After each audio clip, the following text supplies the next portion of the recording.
Welcome to Everything CPA and Private Equity, where we unpack the evolving relationship between accounting firms, private equity, and other strategics. I'm David Wolfskehl, a partner at Whitman Transition Advisors. And I'm Phil Whitman, CEO of Whitman Transition Advisors.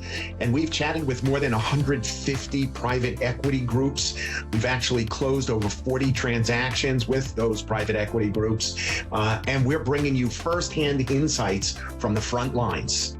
And whether you're exploring your first deal, putting your toe in the water, refining your strategy, we're here to guide you with real stories, expert advice, actionable takeaways. Let's dive in.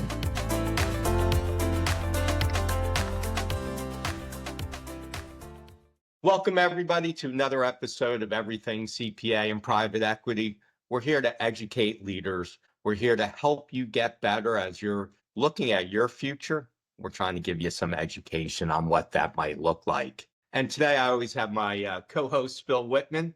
Very excited to have you here today. And our regularly special guest on a regular basis is Dave Kells, who runs our profit team. And that's really an important piece of our practice. And I think it's an important piece for leaders to be aware of. You know, it used to be that profitability played a very little role in valuations. And now profitability is a huge component of valuations and value of CPA firms. And so what we're going to do today is talk about, hey, if you have 18 months, you want to increase that valuation, what are some of those steps that you can take and focus on? And what are some of those things where you're probably not going to get value? It's sort of like if you're selling your house. Do you redo the bathroom? Do you paint? Do you put new landscaping out there? And some of them are winners and some of them aren't. And I think it's similar with operations and profitability. So David, welcome and thanks for spending some time with us today. Yeah, happy to be here.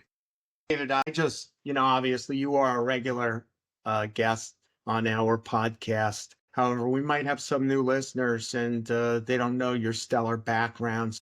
As always, why don't you just real quickly, why are they listening to you? And obviously, in our minds, you are one of the noted authorities on this across the country. Just share a little bit about your background and then we'll dig right in. Yeah, thanks, Phil. 25 years in the accounting space. Most recently came out of Citron Cooperman, where I was chief operating officer, helping to grow the firm from about 90 million when I got there in top line revenue to approaching 400 million. And through the first private equity transaction, during my time there, we did over 40 different integrations of firms of all different sizes. And now, as being part of the profit team, you know, we've got professionals on the team that are COOs coming out of firms, chief of staff roles, heads of learning and development. So we've got an all-star team of professionals that have done it and have recently done it in the accounting space. So we're here to help firms of all sizes. Well, thanks, Dave. And, you know, if we look at, this is one of the few times where for every dollar that you bring to the bottom line, right, you might get rewarded with 4, 5, 6, 7, depending on the size of your firm, maybe even 10 times return on that investment. And we also know, and Terry Putney talks about this on a regular basis, that we really think only 50% of the firms out there are profitable enough to really take advantage of this private equity and new players coming into the marketplace. So Dave, we got 18 months. We know we want to sell. We know we want to improve our profitability during these 18 months. Where do we start, right? Yeah, absolutely. So it starts with talking to me and my team, that's for sure. And you know, step one, day one is, you know, obviously we need to get to know the firm. So we do a pretty detailed assessment, and that's with conversations, but more detailed surveys, both from partner level surveys, obviously the managing partner, but key department heads and other key service line folks, and then key administrative folks as well. People that are running back office administration, tax operations, these kind of things, so that we can get a baseline as to what people think, you know, the firm is doing well and what's not happening well. People have their ideas, and that's where you start, where you find some nuggets in there, and now there's just natural resistance to change. So we want to get to where do we start? And David, to your point, top line growth in the accounting space was historically what was looked at. But as you say, every dollar of bottom line growth coming from operational efficiency is what's going to drive total enterprise value and valuation of the firm overall. So that's where we start. And so we do some surveys. What's some of the key questions or key things that you might be asking about or themes? Well, what we really want to do is map out what is the current process. All right. We start with fundamentals. What is the firm's culture on time entry, right? The firms sell time in one way, shape, or form, right? What is your billing cycle? How do you go about your billing? Who's responsible for it? What kind of metrics are around your billing? And then collections. What types of bad debt situations do you have? What type of situations do you have where you maybe should not be servicing a client, maybe from an independent standpoint or for a variety of reasons? But we go into all of that, and then we whiteboard out all of these different processes. What is your client onboarding process? How long does that take? Is it manual? Can you make it more efficient with information flowing from system to system? And then we also look at your entire tech stack. And the biggest problem in any size firm is data and systems not talking to each other. So when that happens, inherently, that is a process that is not efficient at all. And that helps to just cause problems within the firm. And so we start with getting a baseline. And again, I think many firms, and it's hard to see yourself, right? So get that baseline. I think it's also the time where you really get focused, right? You take that baseline and you need to be willing to take actions on these. So what's some of those areas that after you get the baseline that often you see some low-hanging fruit to improve that profitability? Yeah. So listen, day one, step one is finding where those nuggets are. So the question is, how is the firm managed? What operational metrics are being used to manage the firm? Now, unfortunately, in many firms, you're going to see that they don't dive too deeply into the metrics that they use. So what I like to look at is, how are you measuring engagement realization? How are you measuring realization from a departmental standpoint or service line standpoint, staff utilization, et cetera? If you're not looking at these metrics, you could have some waste within Not can. You do have waste. And, it's a matter of how much, right, and how effective, but poor process certainly leads to waste, poor billing. I worked with one firm, they billed at the end of the month. Do you think they remembered every email they sent during that month? I am skeptical myself of that. Yeah, I say it all the time. You got to go back to the fundamentals, right? If you do things, the fundamentals right, that's your foundation for a very well-run firm. And that's cultural. That's the DNA of the firm. That starts from the top and that pervades the process throughout all levels within the firm. So if you start there and not have the Wild West, as it were, within your firm, you're a well-run firm. Hey, Dave, I would love to get your opinion because I think there are probably many firms out there that probably think they do a really decent job of, enhancing their profitability. But, I could even think of some very large firms where, a 1% difference in realization could mean significant dollars to the bottom line. So one of the things that I would ask of you is, when you're looking at the population out there, do you think there are firms that have it down so pat that the exercise you take them through would be a waste of their time and money? Every firm can improve the realization. And as you say, Phil, every bit of improvement drops right to the bottom line. So it's margin improvement. That's, net improvement. So that's where you've got to start. And I think it's a matter of how much. I think, again, that analogy of the house, right? In many ways, it's about making sure that you're maximizing the value. What might be some big projects that you might stay away from, again, because we have an 18-month time frame, right? This is for a specific person looking to sell in 18 months, not looking to continue to own, right? If you're continuing to own, then lots of projects, 18-month time frame. What's some of the things you might stay away from? Well, listen, to become extremely efficient, you could look to enterprise CRMs, enterprise practice management systems, but in an 18-month time frame, that might not be feasible just from the vetting standpoint. It takes too long. So what you need to do is, like I said before, look at all your systems. Are they talking to each other? There's tools out there. There are ways in which you can consolidate that information, build your own dashboards and views on what your what your firm is doing and how things are looking way simpler than going out and ripping out everything and putting in a whole new practice management system. And Phil, let me shift a little bit, right? We're talking about profitability. So, or Dave, either one of you, but let's take a $10 million firm, right? What do you see as a highly profitable $10 million firm? And what do you see as not a highly profitable $10 million firm? What does that look like? Because again, if we're living in our own house, we might not know what our neighbors are doing. So what I'm going to throw out there, and this is something I was going to add on as a follow-up question to Dave, is we meet with firms that drop in excess of 50% to the bottom line. And a $10 million firm is not a $10 million firm, is not a $10 million firm.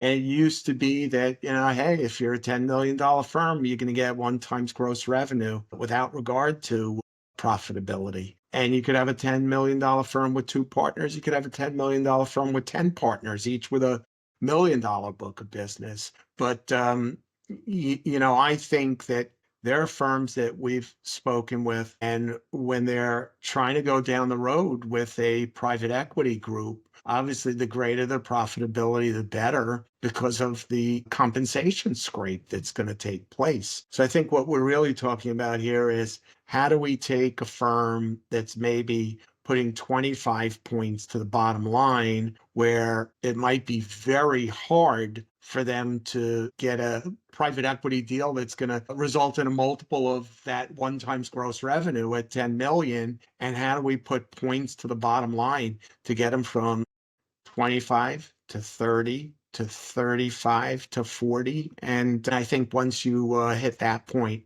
I think then there's absolutely the possibility of doing a transaction with one of these strategic investors or private equity groups.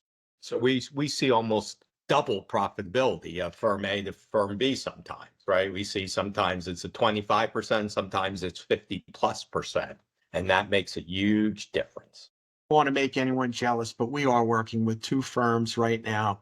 Probably when we're talking about $10 million firms, probably 2 of the most profitable $10 million firms in the country that are dropping 70% to the bottom line. Imagine doing 10 million in revenue and putting 7 million to the bottom line. So they're really, I think it comes to, number one, having a conversation with someone like Dave and our profits team, because there certainly are things that you can do to increase those margins. But I think another big piece of it is, what are you fishing for? Once again, I mean, while we're going through this process and trying to help you create additional margins, we are going to continually focus on the fact that we are a sales organization as a CPA firm.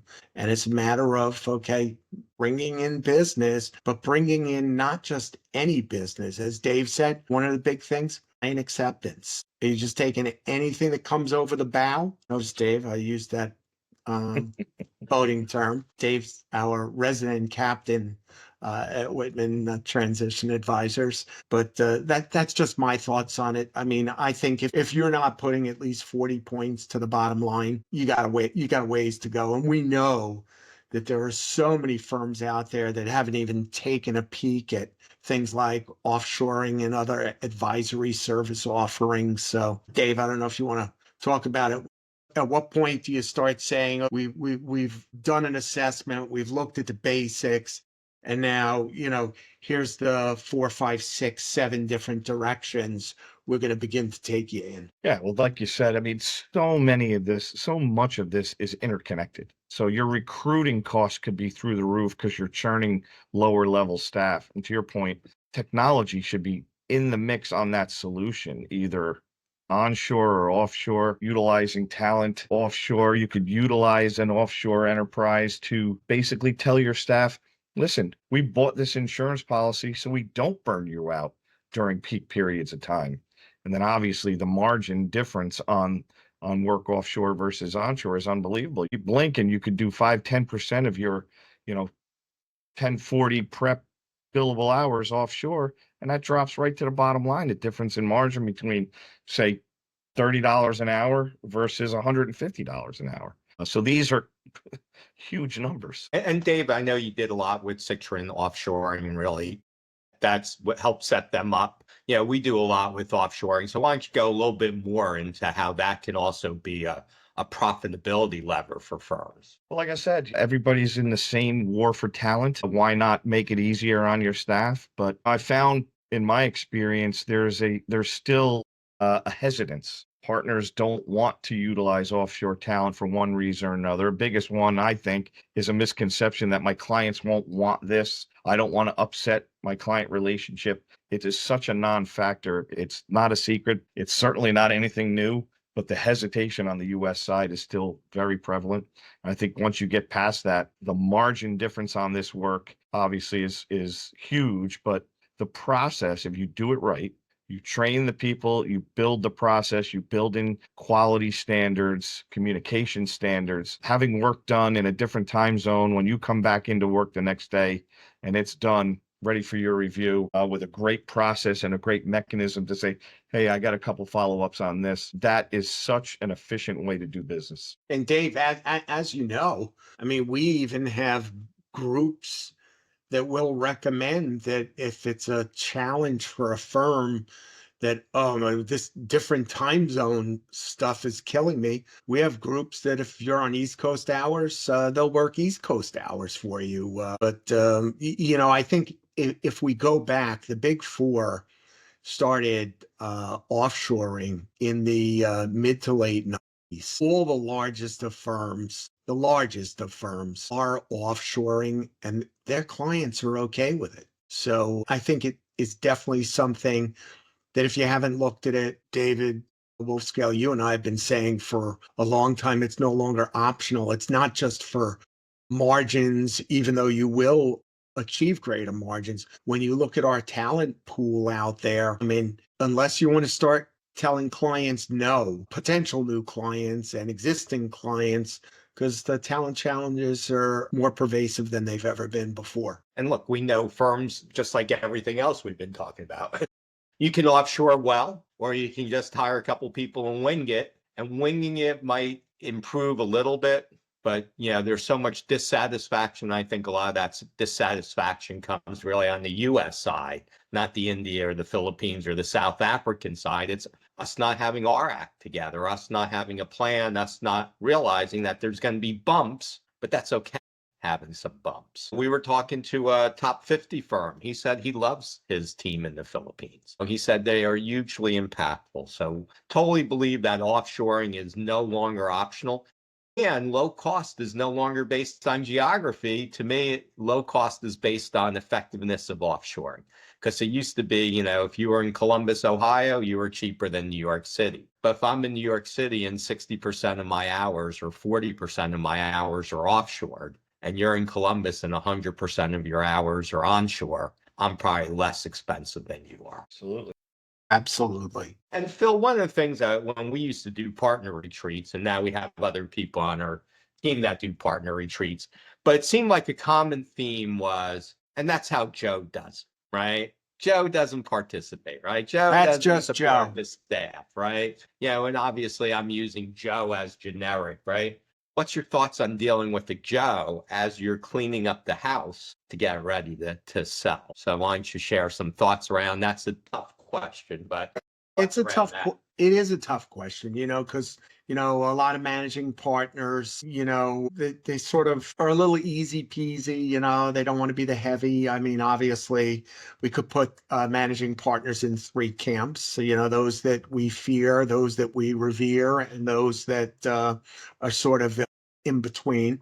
Some can be passive aggressive, but what I would tell you is, when you're looking at Joe, that's just the way Joe does things. All right, what's the rest of your partner group look like? Okay, you're going to have people that are going to jump right on the bandwagon and be early adopters of anything you do. You're going to have people like Joe that are going to resist all the way. And I think you have a bunch of people in the middle that you need to shift to, not quite early adopters, but to get them to believe. And I think, while 18 months is a relatively short time to do it, but obviously if you have a sort of scorecard and you're looking at partner performance and By the way, one of the big things that we haven't dug into is, the amount of technology, the data analytics that's available, and the ability for us to go in and slice and dice and take a look at,